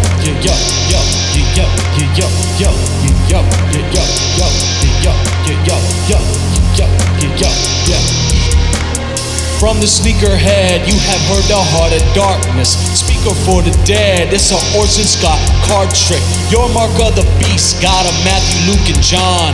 My mark of the beast, get some lipstick from your mom. Turn a man into a mouse to a cadabra. Put you in that Skinner box and rattle ya. And I killed William Peters in 2015. I killed William Peters in 2015. They never investigated because it looked like it was related to gang violence. Yeah. Right here. That's And perfect. Gonna make a song and That's fucking genius. probably like 30 seconds of it. But Well, no, in true Pyramid Head fashion, you're gonna start like it's gonna like get up to a build, and then you're not gonna say anything. flexing into the mic. Yeah. Got to make my flexes rhyme. What about you, G? How's stuff on your end going? Well, I've been doing a little bit of traveling, a little soul searching. I've been trying to consolidate my current lifestyle choices and where I want to go with the foreseeable future. It's really scary. I'm not gonna lie to you. Like things are a little rocky in some ways, but you know, turbulence is the slice and accent to life. Yeah. I think with any hardships that you may face out there, there's always the next thing that is going to get worse. And I think if you ride this wave long enough, you'll find that out. And that's okay. But no, to answer your question on the magic side of things, not just the introspective Sullivan of my character. Well, they're related. Yeah, they're one in one. I'm going to read that new book. Oh yeah. We've given G the copy of Magical AI Grimoire. So Yeah, I'm going to see as how an it goes. AI enthusiast, he's probably gonna go nuts with that shit. Yeah, I'm gonna get an inbox full. Like, check it out. I found my holy guardian angel through AI. By this next episode, I'm not even going to be here. My agent will be in for me, and his name will be called Gary 2.0, and he will have a bigger cock than me. I do want to drop this. Possible. That doesn't seem possible. Wow. Technology's amazing, isn't it? I do want to drop one thing just because you're actually in town right now visiting your mother, and your mother is a spooky woo woo. She is, yeah. She loves the spiritual, the paranormal, and we talk about some stuff here and there. She's a very spiritually guided person. I would say that, and I know I keep using the buzzword of spirit, but there's Well, yeah, it was like in the episode we said, you know, whenever you're talking about spooky things, everyone's got that one word that they use a little bit too much. Mine is practices. Heather's in the supercut was energy. Energy. Energy. beam. Yeah, no, I do. Yeah. But no, she's and we have a lot of, it's a real healing energy of when we have conversations, because there's a lot of self-actualization that she does and we talk about, and it's pretty good. It's been pretty insightful. It's always like a good R&R sesh to come hang out with my mom and just like chew the fat on magic and the occult and just what we're up to. And I mean, and it's everything. It's not just, we don't like have a That's point not in time. all you talk about. Yeah. We go Star Trek. We go we talk about food and But cool it's an shit. interesting aspect, and I imagine that wasn't something that she was so open talking about while you were growing up. No, was this it? is a fairly recent occurrence. I mean, this was in the last couple of years, last like 6-7 years. So Yeah. it's been a good ride with that for sure. That's cool, man. That's cool. What about you, Kennedy? Yeah, what you got going on over there? You know, I'm not doing anything fantastic. Most of my practice right now is doing the simple things that I always do, and doing some stuff to focus on, you know, the various projects we have going on right now, trying to do magic to get more episodes out, trying to do stuff to get this book finished. I do have one thing that I kind of want to shill just because I had a fun time with it. I went to a Renaissance festival a couple weeks ago. Ooh. And I, like you do, for the show, went and got an astrology reading from somebody. Oh, how'd that go? It was actually really cool. It was. You gave them money. They didn't give you any actual information. And then you left. I'm going to shill this woman because she was on her game. She read me like a book. It was very fun. It was very interesting, especially someone that like I don't do a lot of astrology. It's not a huge thing for me. So, but it was cool. So if anyone wants to go, hit up a nice astrology reader and get your chart read and see what she has to say about yourself, you can go check out Ginger Sadler at Gemini in the 10th. I thought you were holding a condom. I'm reading her card. What kind of reading was this? I'm holding her card, and it's like one of those square ones as opposed to like the rectangular business cards you always see. It's made out of cellophane, and there's like a rubber thing in it. It's weird. Sorry. I don't mean to. I don't know this person. I'm so sorry. It's just reading their information off of one of those silica gel packets. But you can go check her out at Gemini in the 10th, and that's 10th spelled out instead of like, it's not 10th.com. She's in the Atlanta area. She does readings over Zoom and stuff if you want to do that sort of thing. Heck yeah. What was so fairly enlightening, or like did you actually get information? Yeah. She I won't go into the details of it because it was I even told her like, wow, that was really embarrassing. Cool. I was like, you don't have to be embarrassed by it. I'm like, no, I'm always embarrassed when strangers tell me stuff about me. That's fair. So it was fairly effective then. Oh, no, yeah. Like I said, I thought she was really good. I wouldn't be telling people to go check her out if I didn't think that, like, hey, yeah, no, she knows, like, she knows her stuff. You got a tiny penis. And I was like, wow, you can tell that from my chart. And she said, no, your fly's open. She said, no, your fly's open and there's a magnifying glass on my desk. Oh. Sorry. Oh. If it's any consolation, tiny penis. If there's any consolation, I also have a tiny penis. I hate that I yes and that, but also like confirmed for you without any conversation. I was like, yes, doubling down. Yes, on like, we both do. True. Absolutely. Yeah, it's fine. It's very Me small. and my friend have tiny penises, and we're not ashamed. That's okay. And that's okay. That's why we have a podcast. All right, folks. Okay. And with that, this has been Chaos Magick News, the only podcast that has a secret recording of a criminal activity cut up and put into the podcast secretly for you to charge. But it's not like murder or anything. It was just us jaywalking. If you too are interested in learning about the deep mysteries of how you can get your mixtape to get 100 downloads, you could maybe see them over at chaosmagicnews.com, where we have the occasional article, links to the episodes, links to our wonderful interview series. As you know, we just did an interview with Dave Zilla on his book, Magical AI Grimoire. We also talked to the wonderful Jonathan Zapp. And we're only going to keep them rolling out from here. We got a lot of them planned, so keep your eye out for that sort of stuff. If you'd like to get in touch with us or just rub elbows with some spooky woo-woos, you can get into the Chaos Magick News Discord, or you can hit us up on social media. We're on Facebook, Instagram, and Twitter at Chaos Magick News. We are on Blue Sky at CMN Pod.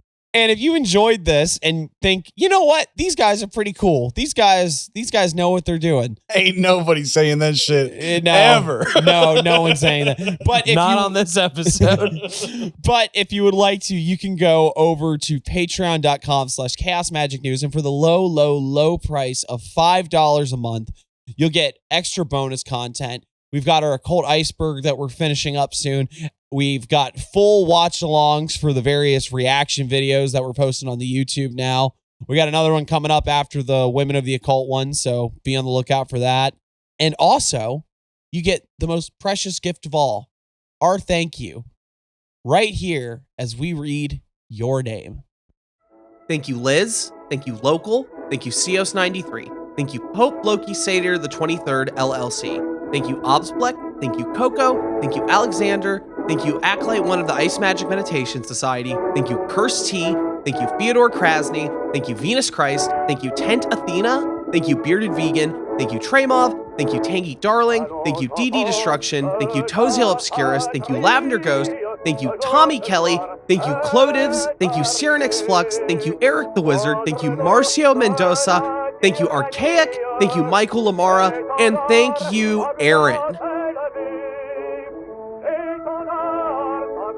Thank you guys so much as always. It's a joy and a pleasure and a privilege to be able to do this for y'all. Tell all of your friends. Bug them incessantly. Tell your enemies, honestly. Tell your enemies that whatever they like, tell them that that's what we do. Yeah, just, you know what? Link this episode to all of your friends. If you're in school right now, send this to your principal. Yeah, walk up to your teacher right now, hold up your phone and say, yo. Write out the entire URL on the whiteboard. And with that, next time you play Kahoot. And with Actually, that, I don't think any school-age children should be watching our show. Just being real. Definitely not. We just talked about like murdering people. We've been talking about our penises. Nah, it's fine. Vampira is like cool with it and shit. Yeah, in fact, we opened the show with talking about BDSM. Like, no, children don't need to be watching this. You're right. They need to be listening and supporting us. No, kids, just pay us the money. Don't listen to the show. And with that, co-host, would you like the last word?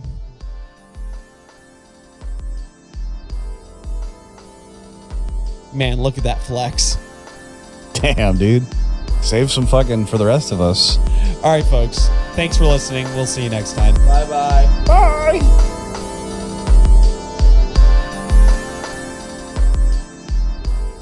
What you mean that bitch is ugly? I thought you were a real gooner. You don't even stop. You don't even need nothing. This ain't a fucking game, dog. This is life. Bro, a real gooner wouldn't care that she ain't got no eye. A real gooner wouldn't care that she got tiny thighs. A real gooner wouldn't care. A real gooner would goon till he dies. Bars. Goonies never say die. Yeah!